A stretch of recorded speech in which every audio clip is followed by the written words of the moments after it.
Good evening friends, नमस्कार। कई दिन हो गए बात किए हुए। मुझे लगा ये एक बार बात कर लेनी चाहिए। घटनाक्रम चल ही रहा है। आप सभी लोगों को पता ही है कि पेपर लीक हुआ था, कैंसल भी हुआ था। भाई पेपर लीक होता है, कैंसल होता है। 28 बार की अब तो विधानसभा में बात चलने लग गई है कि 28 बार पेपर लीक हो चुका है। अनिल विज जी हैं हरियाणा के गृह मंत्री। उन्होंने मांग उठाई कि सीबीआई जांच होनी चाहिए। हम सभी युवाओं ने मिलकर के, सभी टीचर्स ने मिलकर के इस प्रकार से प्रदर्शन किया, बातचीत की, आवाज़ उठाई। आवाज़ विधानसभा तक पहुंची। यहाँ तक सब मामला सही है।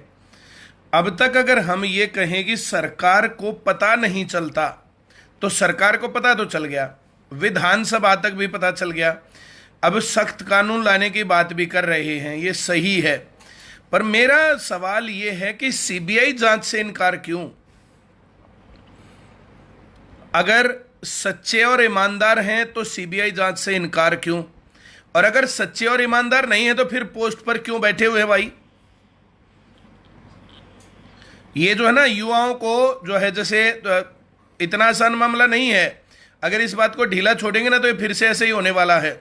ये ऐसे चलेगा नहीं, बिल्कुल नहीं चलेगा। सभी युवाओं के पास, मेरे पास बहुत मैसेज हर रोज आ रहे हैं कि सर क्या करें, अब आप तो शांत बैठ गए हो। मैं शांत बैठूंगा तो तुम नहीं बैठने दोगे, मुझे पता है। ये तुम्हारे हर रोज के जो मैसेज आते हैं, हर रोज जो है बात हो रही है, तो ये बात ऐसे नहीं रुकेगी। आप सभी लोग इस वीडियो को शेयर करो, सभी टीचर्स तक पहुंचाओ, सभी विद्यार्थियों तक पहुंचाओ। इसके ऊपर जो है बात करो जरा कि सीबीआई जांच में किसी को क्या दिक्कत है और सीबीआई जांच क्यों नहीं होनी चाहिए। और हायर लेवल पर बात पहुंच गई, विधानसभा में बात पहुंच गई, सारा मामला सेट है, तो फिर क्या दिक्कत है? अब ये नकल विरोधी जो कानून ला रहे हैं ना, इसके अंदर से 10वीं और 12वीं हटा दी है। अब कि नकल विरोधी कानून में सिर्फ नौकरी वाला मामला बनेगा, इसको पेश करने जा रहे हैं। तो 10वीं और 12वीं के लिए अलग से लड़ना पड़ेगा भाई। फिर हमें 8वीं क्लास का बोर्ड होना चाहिए, मैं ये मांग करता हूं। और जितने लोग मेरे से एग्री करते हैं, इस वीडियो को करो शेयर दब के। 8वीं क्लास का बोर्ड क्यों नहीं होना चाहिए भाई? 10वीं का बोर्ड क्यों नहीं होना चाहिए? 12वीं का बोर्ड क्यों नहीं होना चाहिए? 10वीं के बोर्ड के चक्कर में, 8वीं के बोर्ड के चक्कर में, 12वीं के बोर्ड के चक्कर में बच्चे इतना ध्यान से पढ़ते हैं, इतनी मेहनत करते हैं, ट्यूशन्स लगवा करके, दिन रात मेहनत करके पढ़ के वे काबिल इंसान बनते हैं, जिंदगी में आगे बढ़ते हैं, मेहनत करना सीखते हैं। क्या दिक्कत है इस काम में? इस नो डिटेंशन पॉलिसी ने भारत की शिक्षा का क्या हाल बना दिया। इसके ऊपर गालियां तो देती है बीजेपी की, कांग्रेस ने सत्यानाश पीट दिया। मैं टोटली एग्री करता हूं, नो डिटेंशन पॉलिसी ने एजुकेशन का सत्यानाश पीटा। लेकिन एजुकेशन का सत्यानाश पीटने के बाद 7 साल इनकी सरकार को भी हो गए, वो नो डिटेंशन पॉलिसी क्यों नहीं हटाई? और बोर्ड के अंदर ये जो है क्यों जो है वो वैलिड नहीं करते हैं? अब की बार तो पेपर ही नहीं लिया। कांग्रेस ने क्या, नो डिटेंशन पॉलिसी फेल नहीं करेंगे लेकिन पेपर देंगे। इन्होंने क्या किया, पेपर ही देने की जरूरत नहीं है। जिस टाइम पर 10वीं और 12वीं के पेपर कोरोना के नाम पर जो है कैंसिल किए, उस टाइम पर मैंने तब भी आवाज उठाई थी। मैंने नौकरियों की भी आवाज उठाई थी। नौकरियां 3-4 साल से बंद है, बात उठी, आगे तक बढ़ी, हमने धन्यवाद भी किया। लेकिन सीन क्या है, अब क्या है?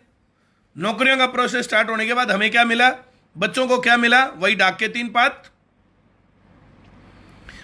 तवा गरम है, चोट मारनी चाहिए। और साथ मांग उठाओ, 8वीं, 10वीं और 12वीं के बोर्ड और नकल का मामला जो कानून बनता है, तो उसके अंदर भी इतने ही सख्त प्रावधान होने चाहिए।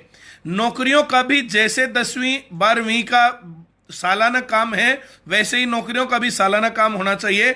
और साल भर में नौकरी का जो है वो प्रोसेस पूरा भी होना चाहिए। ये थोड़े फॉर्म निकाल करके भूल गए, किसी टाइम जब निकालते हैं तो ये 10 दिन की, 15 दिन की बात करके और जो पेपर ले लेते हैं। क्या दिक्कत है भाई? 1-1, 2-2, 3-3 साल तक लटके हुए हैं फॉर्म। भर्तियां इतने दिनों से लटकी हुई हैं। संस्कृत का पेपर तो इन्होंने कमाल कर दिया। किसी ने मेरे पास भेज रखा था संस्कृत का, 7 साल पहले वैकेंसी आई संस्कृत की, प्रोसेस पूरा हुआ, पेपर हुआ, सिलेक्शन हुआ, सारे काम सही हो गए, ज्वाइनिंग नहीं दी बस। और अब वो भर्ती कैंसिल कर दी। कोर्ट ने भी माना कि सही है, सरकार ने भी माना सही है, लेकिन भर्ती नहीं किए वे लोग, और जो कैंसिल। भर्ती कैंसिल, वाह मजा आ रहा है, खाला जी का बाड़ा है, ये देश चल रहा है, पता नहीं ड्रामा चल रहा है, सरकार चल रही है, क्या हो रहा है, मदारी का खेल हो रहा है। यार इतने युवाओं के साथ कैसे खिलवाड़ हो सकता है, और कैसे और कब तक चलेगा ये काम?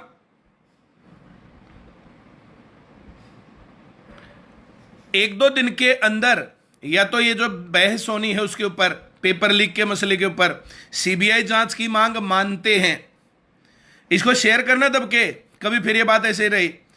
दूसरे नंबर पर ये वार्षिक कैलेंडर की बात करते हैं, सिलेबस फिक्स करते हैं, अब की बार ये सिलेबस इस प्रकार से नहीं आना चाहिए, और ये जो फिर जो इस प्रकार से बोलने लगते हैं तो ये गड़बड़ हो जाएगी भाई।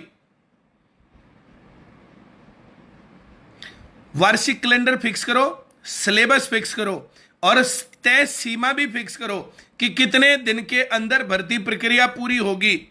और अगर ऐसे नहीं होता तो ये मामला गर्म है, इसको एक बार फिर से उठाते हैं, फिर से करते हैं। अब की बार जैसे हिसार में प्रदर्शन किया था, तो हर जगह पर, हर हरियाणा के जिले में जा जाकर के प्रदर्शन करते हैं। और अब की बार जितने एमएलए हैं, जितने एमपी हैं, और जितने भी जो ये प्रशासनिक अधिकारी हैं, सभी को जाकर के ज्ञापन दिया जाएगा।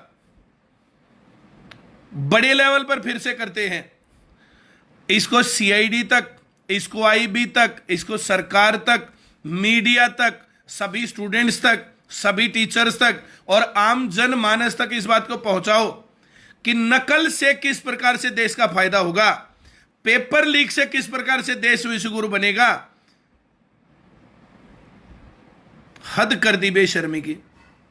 चलिए 2-3 दिन और देखते हैं, और नहीं तो फिर जो है फिर से वापस एक्शन मोड में आते हैं।